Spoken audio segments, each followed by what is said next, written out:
வணக்கம். இன்றைக்கி நம்ம பார்க்க போகிற சமையல் என்னென்னு பார்த்திங்கன்னா, ஒரு ஆரோக்கியமான சோளம் கவுனி அரிசி வச்சு நல்லா பஞ்சு போல் இட்லியும் அதுக்கு தொட்டு சாப்பிட்ற மாதிரி ஒரு புரோட்டீன் சத்து நிறைந்த வேர்க்கடலை சட்னி எப்படி செய்யலாங்கிறத பார்க்கலாம். இப்போ ஒரு பவுல் எடுத்துக்கலாம். இதில் வந்து 4 டம்ளர் அளவுக்கு சோளம் எடுத்துக்கலாம். வெள்ளை சோளம்.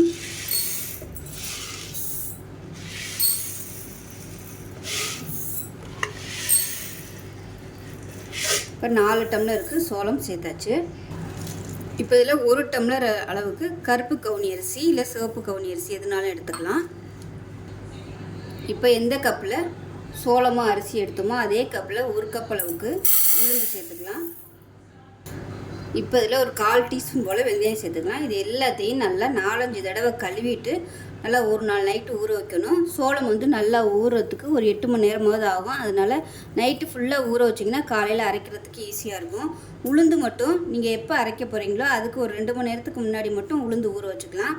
சோளமும் அரிசியும் மட்டும் நாள் நைட்டே ஊற வச்சுக்கோங்க. இப்போ பார்த்திங்கன்னா மாவு அரைச்சி எப்பயும் போல் உப்பு போட்டு கரைச்சி நம்ம இட்லிக்கு எப்படி 8 மணி நேரம் புளிக்க விடுவோமோ அது மாதிரி நான் புளிக்க விட்டுட்டு மாவு நல்லா புளிச்சிருச்சு பாருங்கள். நல்லா சூப்பராக வந்துருச்சு. இப்போ நம்ம வந்து இட்லியை அதை ஊற்றிக்கலாம். லேசாக அப்படியே கிளறி விட்டுக்கலாம். ரொம்ப போட்டு கிளறாமல் லைட்டாக மிக்சிங் கொடுத்துக்கலாம். நான் வந்து இன்றைக்கி துணி போட்டு வச்சுருக்கிறேன். நீங்கள் வந்து எண்ணெய் தடவி ஊற்றுறதுனாலும் ஊற்றிக்கலாம்.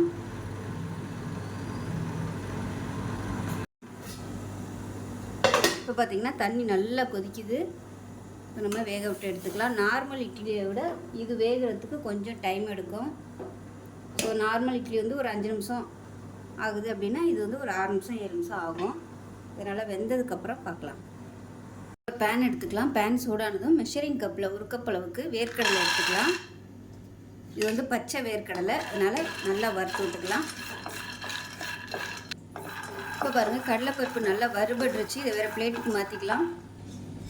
இப்போ இதில் ஒரு 2 டீஸ்பூன் அளவுக்கு எண்ணெய் விட்டுக்கலாம். எண்ணெய் சூடானதும் 1 டேபிள் ஸ்பூன் உளுந்து, 1 டேபிள் ஸ்பூன் கடலைப்பருப்பு, 1/2 டேபிள் ஸ்பூன் சீரகம், இப்போ இதில் 10 வரமிளகாய் சேர்த்துக்கலாம். காரத்தை பொறுத்து சேர்த்துக்கோங்க. ஏன்னா நம்ம தேங்காயெலாம் வேறு சேர்ப்போம், அதனால் காரம் கம்மியாயிடும். இது கூடவே ஒரு 3 பல் பூண்டு சேர்த்துக்கலாம். அது கூடவே 2 துண்டு இஞ்சி. பூண்டு அதிகமாகவும் இஞ்சி கம்மியாகவும் வச்சுக்கோங்க. இது கூடவே 2 பச்சை மிளகாயை உடைச்சிட்டு சேர்த்துக்கலாம். இப்போ இதில் சின்ன நெல்லிக்காய் சைஸுக்கு புளி சேர்த்துக்கலாம். இப்போ இதில் மெஷரிங் கப்பில் 1/2 கப் அளவுக்கு துருவன தேங்காய் சேர்த்துக்கலாம். இப்போ இதில் கொஞ்சமாக உப்பு சேர்த்துக்கலாம். இப்போ தேங்காய் நல்லா வதக்கியாச்சு. ஆறட்டும். ஆறுனதுக்கப்புறம் இந்த வேர்க்கடலையும் இதோட சேர்த்துக்கலாம். சேர்த்துட்டு தண்ணி ஊற்றாமல் துவையல் மாதிரி அரைச்சிக்கலாம். நல்லா நரன்னு அரைச்சிட்டு பார்க்கலாம். இப்போ பாருங்கள் நல்லா கெட்டியாக அரைச்சாச்சு. கொஞ்சம் நரன்னு இருக்கிற மாதிரி அரைச்சிக்கோங்க, அப்போ தான் நல்லாயிருக்கும். பாருங்கள் அருமையான வேர்க்கடலை தேங்காய் துவையல் ரெடி ஆயிடுச்சு.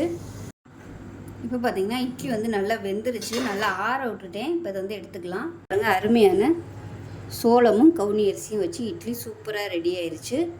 அதுக்கு தொட்டு சாப்பிட்ற மாதிரி ஒரு புரோட்டீன் சத்து நிறைந்த வேர்க்கடலை துவையல் இல்லை சட்னி எப்படி வேணாலும் வச்சுக்கலாம். ஸோ சூப்பராக இருக்கும். நல்ல காம்பினேஷனாக இருக்கும். இல்லை ஒரு ஆரோக்கியமான ரெசிபி. செஞ்சு பாருங்கள். செஞ்சு பார்த்துட்டு எப்படி வந்துச்சுங்கிறத சொல்லுங்கள். வீடியோ பிடிச்சிச்சுன்னா லைக் பண்ணுங்கள், கமெண்ட் பண்ணுங்கள், சேனலை சப்ஸ்கிரைப் பண்ணுங்கள், பக்கத்தில் உள்ள பெல் பட்டனை ப்ரெஸ் பண்ணுங்கள். நன்றி.